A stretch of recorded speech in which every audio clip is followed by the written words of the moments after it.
right. Wow. We've made it to the last module. Congratulations, everybody. We're going to be diving into the application process of Elliott Wave in this module and going through actually applying it to the charts, finding the wave structures, and being able to identify them and measure them properly as well. So I'm going to show you the psychology from an Elliott Wave standpoint of how to break down these wave structures, how to actually see it in the market. Let's dive in. All right. So first and foremost, don't take lightly the tips and tricks that we've put in the other modules in regards to training your eye to see these structures. So using that replay button on TradingView to go back and exit out time, using the correction overlaying to overlay your corrections so that you can get more familiar with how complex corrections are built together. Okay, those practices are going to help you significantly.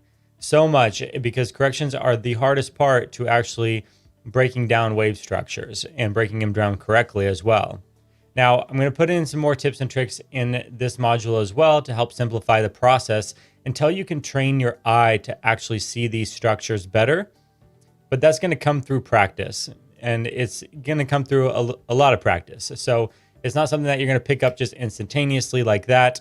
However, everything that we've talked about in these modules will definitely accelerate the process and put you on the right track to being able to identify them.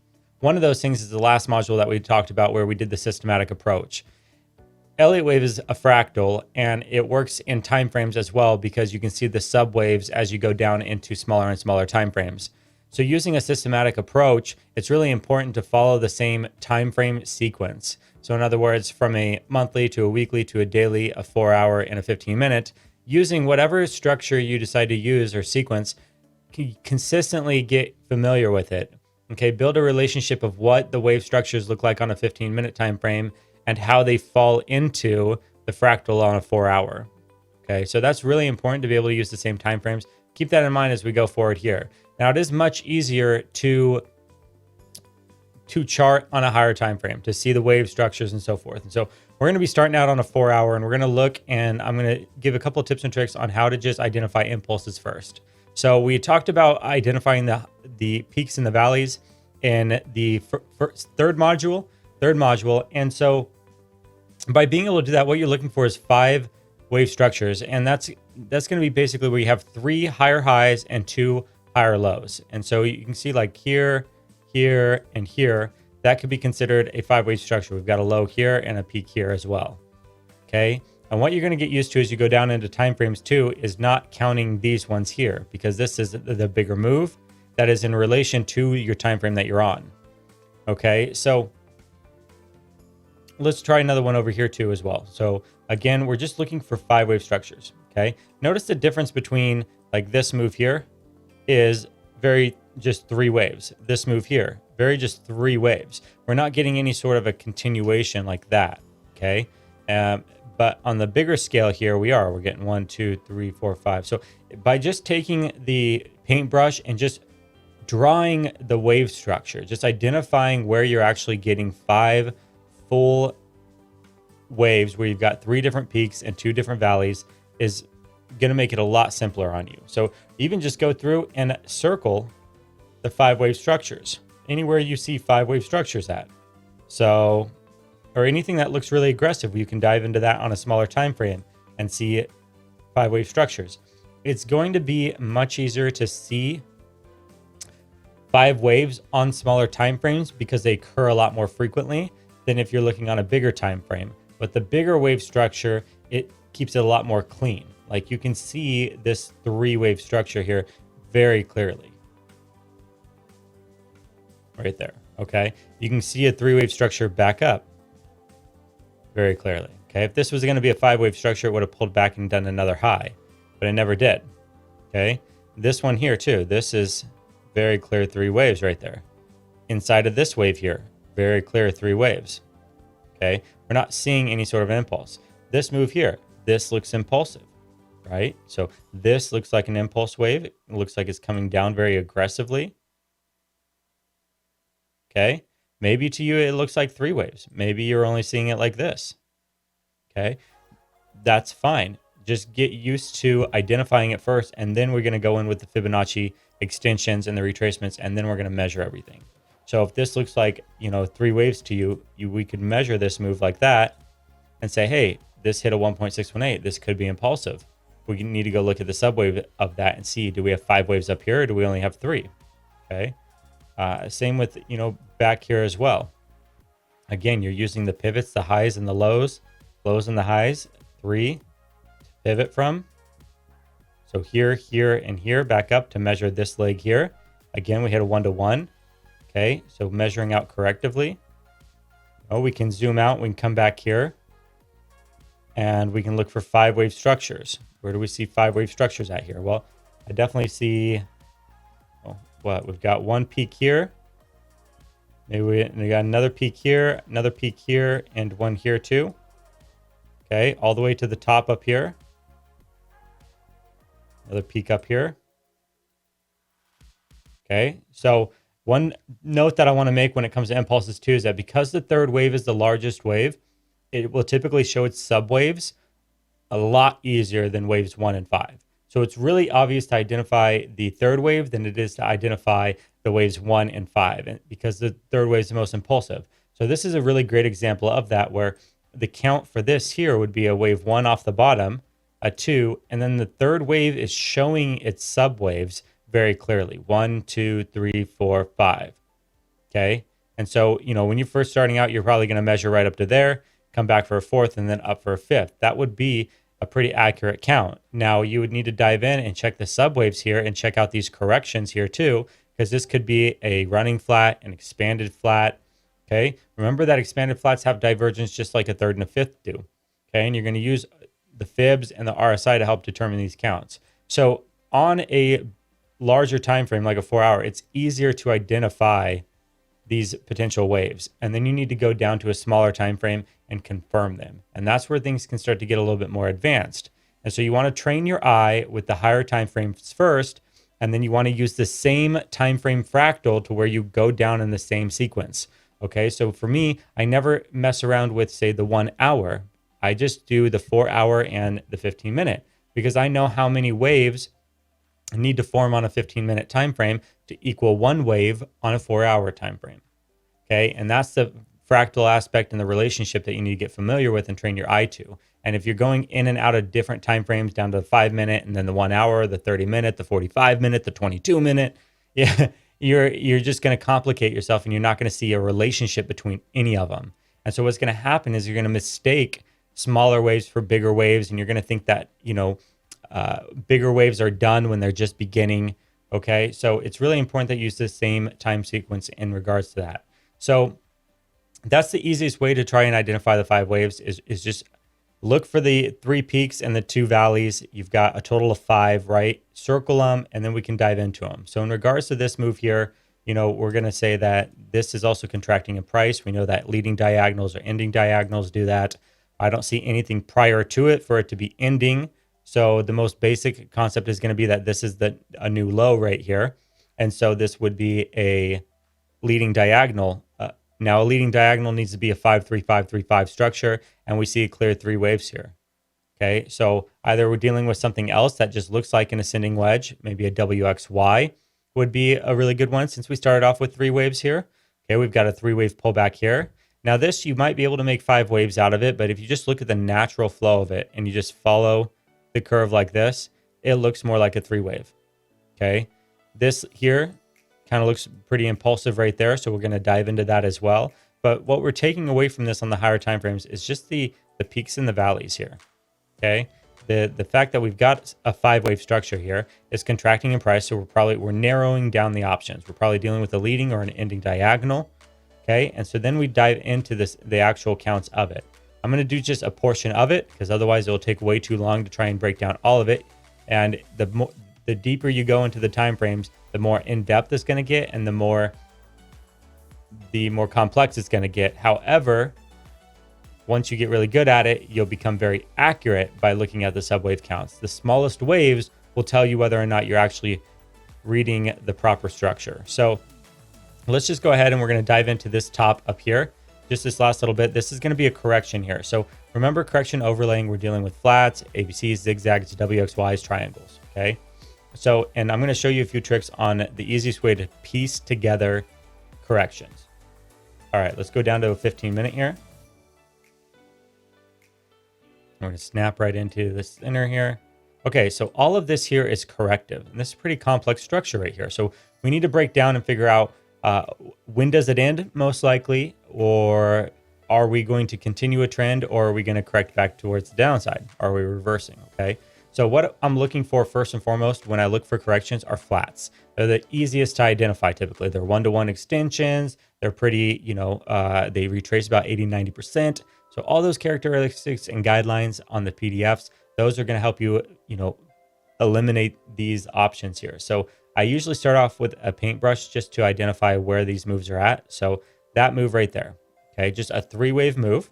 And the thing with corrections is that you're going to find multiple ways to connect them, okay? But we're always connecting from 0 to C, okay? So I see a 3-wave move here. What I do is I go through with one color first, okay? Notice here, I see 5 waves. So this here, I'm going to just highlight that that's all one move because it looks impulsive to me. Okay, we're going to have to go in and confirm that, but we'll check. This here, definitely 3 waves, okay? And you know what? Even this here comes into any sort of a wave 1 territory here.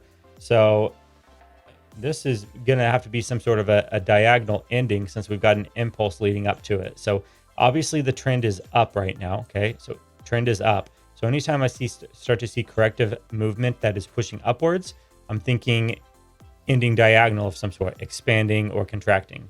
Okay. So looking in at this move here, we can see this too here. Boom, boom, boom. I can see another move here, another 3-wave move. We could also connect that potentially like this. Maybe it's a running flat. Okay, I'm just thinking of the different ways that it can connect. So let's go with this move first. And then this one coming down here. Okay. And then it looks like we start off something, it almost looks impulsive, but it didn't look like we got follow through. And we started the low off right here with a 3-wave move. So I'm going to go with a 3-wave move like that as well. Again, no 4th wave. It looks like it tried to attempt it, but failed to break a new high there. Okay, so I've got 3 waves there. And then coming back here as well, we're looking at this up here. So I'm just identifying 3-wave structures. Okay, so this move here, what I'm looking at is there a centerpiece? Remember that B waves are the ones that are the connectors typically, or X waves. So they typically are like a flat correction, and they're pretty obvious to connect everything to it. So it's usually the fatter part of it. So if we have like a sharp correction down, we usually get this as like a B wave, and then we get continuation. Okay, so I'm looking for these pieces of the corrections to try and piece it together more easily. Okay, so this one here, I would say a little bit harder here, but it looks like we've got some sort of a 3-wave move in here. And then this is our drop down, would connect with this, and then another move to the downside here. Okay, and then we're going to go through and I'm going to measure all the fib extensions and everything on this as well. So when we start to project forward on price here, I think about what types of corrections could form and how would that affect my current wave structure. So in other words, what if this right here was a flat correction? Well, that would mean that this price here is going to connect to the upside like that, and I get another 3-wave structure. Okay. The other option here, like it would be, take a look at this structure one more time here. And what if this move isn't even done? What if this is going to be a wave structure like that, where we go here and then connect across and then back down and then back up to connect to this? Okay, so I'm just thinking about the different paths that it can take. This is where your correction overlaying is going to come in handy right here. Okay, but now let's go back. Let's grab a different color here. We're going to come back to the recent price action right here. And what we're going to do is we're just going to start connecting all of these from start to finish. So I'm going to use either trend lines, or we can use just a different color. I'm going to go with purple. It makes it easy. So I'm going to go from 0 to C. Okay, there. Okay, I'm going to leave this guy open for a minute so that we can go dive into him. This one here. Okay, notice how I'm connecting these as one. They're all one movements now of a larger degree. Okay. And then all of that comes 1, 2 here. Okay, so what that's doing now I'm looking at it a little bit differently in the purple. Okay, so we'll just, this move here, I just noticed this here. We don't even have to really go in and break it down because this move right down here started off with 3 waves.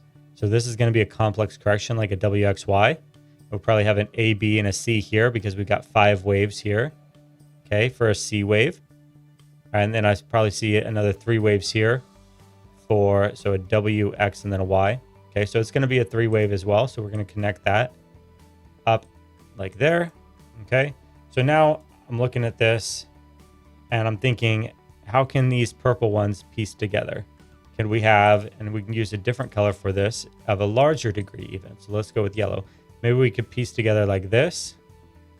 And then maybe this purple one is all one wave, or maybe we have a truncated correction right here like that. And so we've got all of this as a move. And then this one needs to finish off down here for us to make that entire move, potentially. And so what we're going to look at here is we're going to start measuring these now. Okay, so first thing I notice is that this top up here surpasses the start of this one. So if that's the case, that means that it can't be a W, which means that we need a C wave coming down, which means that we need an impulse. Well, the only place I see an impulse is this one right here, potentially. That could be an impulse, but this to turn into an impulse would be a much bigger wave than we'd be dealing with the wave 1, 2, a 3, a 4, and a 5 like that, of a much larger wave structure here. Now, that might be possible. We're just going to take in a trend extension from the start back here. We're going to follow our yellow scenario and pull up. And we could see a low of maybe 1.618, but probably no lower than that. So 8,500.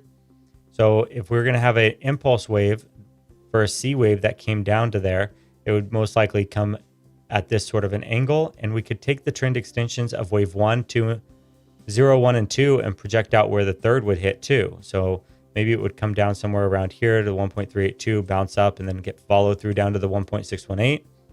That would give us an extension from 0, 1, and 2 and put us at right about the same. So 1.236, 1.382 for a third wave. That could also form out an ending diagonal here too. So I'm just thinking about all the different types of waves that we have and how they piece together. It's just one big puzzle, basically. Okay, so maybe this is one potential count, a big ABC. Now remember, A is always counter trend. It's always correcting something, whether it's correcting a correction prior to it to create a more complex structure or just to create a bigger ABC. It's still correcting to its previous price action. Okay, so in regards to this, the yellow is our A, B, and our C like that we're kind of projecting out here as one potential count. Now your job as an Elliott wave analyst is basically to find out as many possible counts as you can and then start to eliminate them and find out what happens or find out where the invalidation points are at for certain counts. Like, for example, if this was going to be a ending diagonal for a wave C, well, if price goes above this previous high here, then that count goes out the window. So my invalidation point for this scenario here is if price moves above 9,015.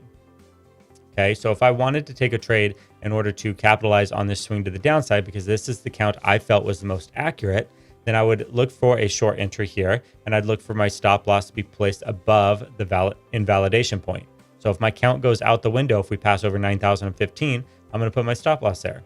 So that's the purpose of the invalidation points and how we use that with Elliott wave and our corrections as well when we identify these. So because we have rules, guidelines, characteristics, we can identify the probability that a count is likely or not very likely. Okay, so for example, the idea that we get an ending diagonal here in a C wave isn't a very common thing. So it's not the first priority on my list that this is the most likely count to, expect. And when we kind of pair it up with EMAs and we pair it up with trend lines as well, like given this bottom trend line down here, okay, we can make that thicker so it's easier to see. Okay, we've also got trend line support here too. So if that breaks, well, that also, could be confirmation, a validation point on something as well in regards to our count. Okay, if this is an ending diagonal, then we could only have 3 waves in it. So now I know if this is a 5-wave structure right here, well, that count goes out the window. It's no longer valid. I have to come up with a different count. Okay, and so we just look at this, and that's the process that we go through. Does this follow rules, guidelines? How do they connect? How can I connect them differently? Okay, let's find one more way to connect this differently, and then let's go break down an impulse wave as well. Okay, so we could say here, well, if we've got three waves, we can also, and we're at towards the end, after the end of an impulse wave, we know too that ending diagonals, expanding or contracting, work in three waves. So maybe potentially we have this as a wave, an expanding diagonal. We had a nice, decent trend line on the bottom there, like that. So this to me looks like it would be an expanding. And so we would count the wave structures for it. So we have 1 and we have a 2. This could all be a 3. We determined that was a 3-wave cycle. We've got a 4 coming back right here, and we'll be looking for a 5, maybe back up to the trend line right here, but it would need to happen in 3 waves. So looking at it from that perspective, that would actually allow a move to the upside. And we could look at this a little bit differently to where we say, okay, well, this looks like our flat, and this is the prior movement to that flat. So we're looking for a connection back up to the upside. So we could dive into that, and we would take an extension of it as such, like that. And we'd be looking for a 1-to-1 to a 1.236, and that matches up with 9,086 to 9,043. So that would create a little target box for us. Now, where would this count get invalidated at? Well, it'd be unlikely that the fifth wave would make it up past the 1.618 of this move here, especially if it's only supposed to be a 3-wave structure. So anything past 9158 would be, start to decrease the probabilities of us being on the right count here. So the other thing is if we got an impulse wave right here, well, that would also end it as well. So if we got a structure like this, 1, 2, 3, 4, and a 5, that would invalidate our count as well, and we'd be dealing with something else. Okay, so it's not necessarily just targets or specific price points that will invalidate a count, but it's also the wave structure within it as well. So if you know that this is supposed to be a 3-wave move and it becomes a 5-wave, then the 5th wave was your invalidation point. Your 4th wave was your indicator when it pulled back that told you, hey, this pulled back correctively. We're dealing with probably further, extension up. So it's not just price points, but it's also going to be wave structure as well that helps validate or invalidate something. It was just like back here when we were looking at this count right here. And I said, hey, it starts with 3 waves down here. So this has to be corrective. Okay, even though it's 5 waves, we're just dealing with a different structure to it to where it connects differently. So when you're first starting, maybe that's a WXY, maybe it's an ABC. We dive into a smaller time frame to take a look at it. And so when you're first training your eye, it's good to just go with the 5 waves and then dive into it afterwards. But you want to just get used to going through the time frames and just being able to identify them first, and then going down and actually breaking them down and making sure the measurements measure out. Okay, so let's go take a look at an impulse wave, maybe something like this right here. And let's go through a couple of examples of how we can do this. So one thing that I want to mention is fib extensions and retracements can be used to help you identify a count. What do I mean by that? Well, for example, we've got an impulse wave right here, and we can see like this tiny little hump here, 1, 2, and we can see a 3, a 4, and a 5. We're on a smaller time frame, so it's going to be nearly impossible to see these unless we go down to like a 1-minute chart and be crazy. Okay, so we can see 5 little waves right here though. And so this to us might be a 3rd wave. It looks like the most impulsive wave. Again, we can also use RSI as well, right? So the 3rd wave usually makes the highest peak in the RSI. And that's why it starts to create divergence as it cools off. So, and this is a good example of that here. As price cools off for the 4th wave, the RSI resets itself pretty significantly compared to the price.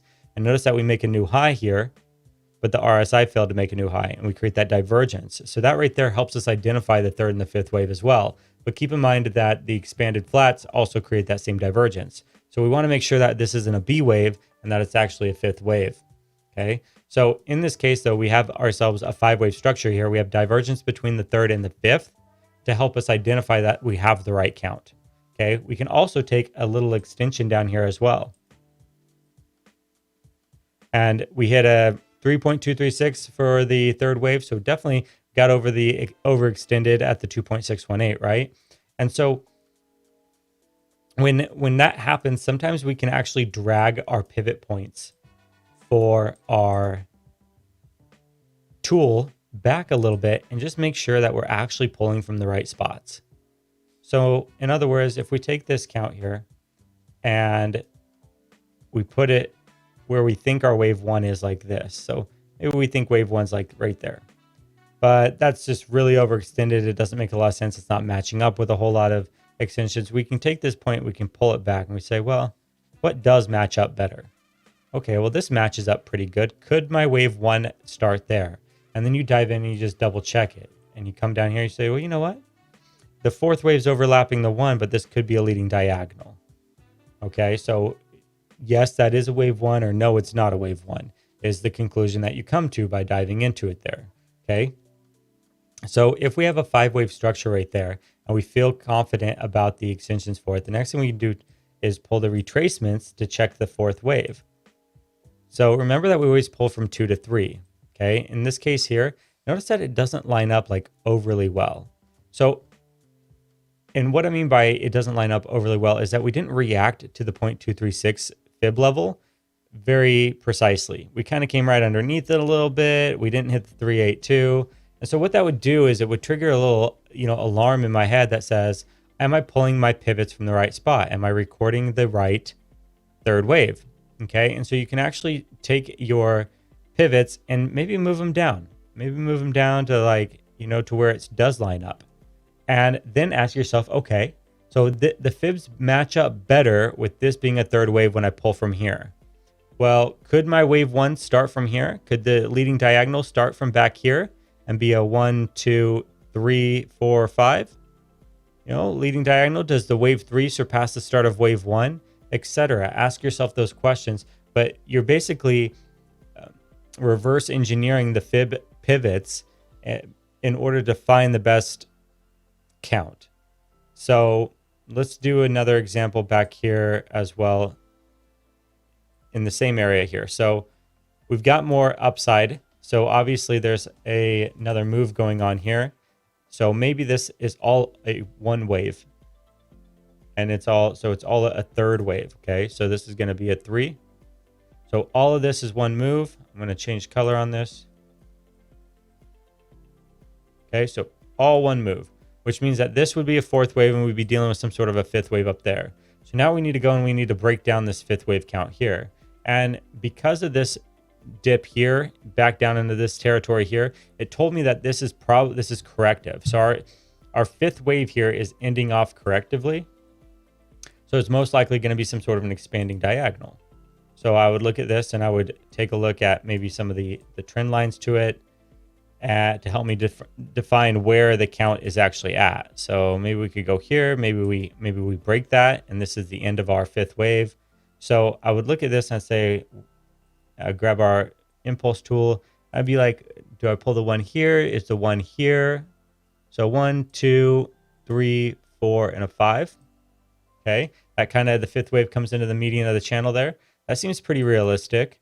So now we just need to make sure that the third wave is not the shortest wave. We need to make sure that it follows all of our rules and guidelines. We need to make sure that the subwaves inside of them have 3 waves in them. So we're just double checking all of our rules and characteristics in order to help us identify that we're actually making the right observations and counts. Okay, so in regards to this, that would be how we figure out the fifth wave there. But then we need to figure out, where does the first wave start? Does wave 1 start all the way back here? Or does it start somewhere in here? This all looks pretty corrective. And so again, what we can do here is we can pull a fib retracement from here, because we're projecting this as our third wave here.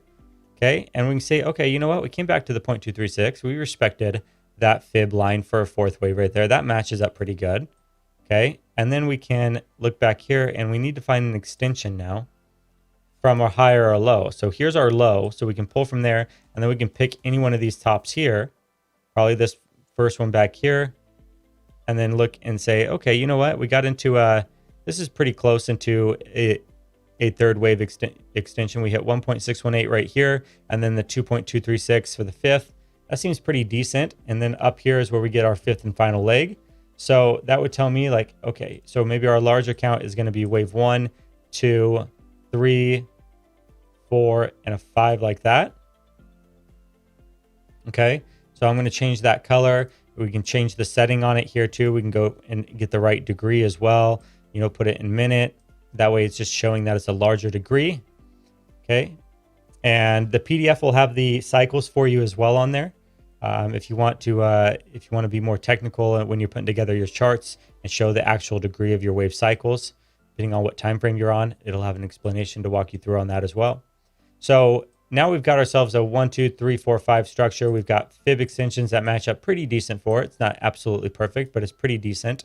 Now we've come up with 5 waves, but this 5 waves is right in the middle of price action. Notice that we've got a wave back here. We've got wave movement up here. We're thinking this is maybe an ending 5th wave.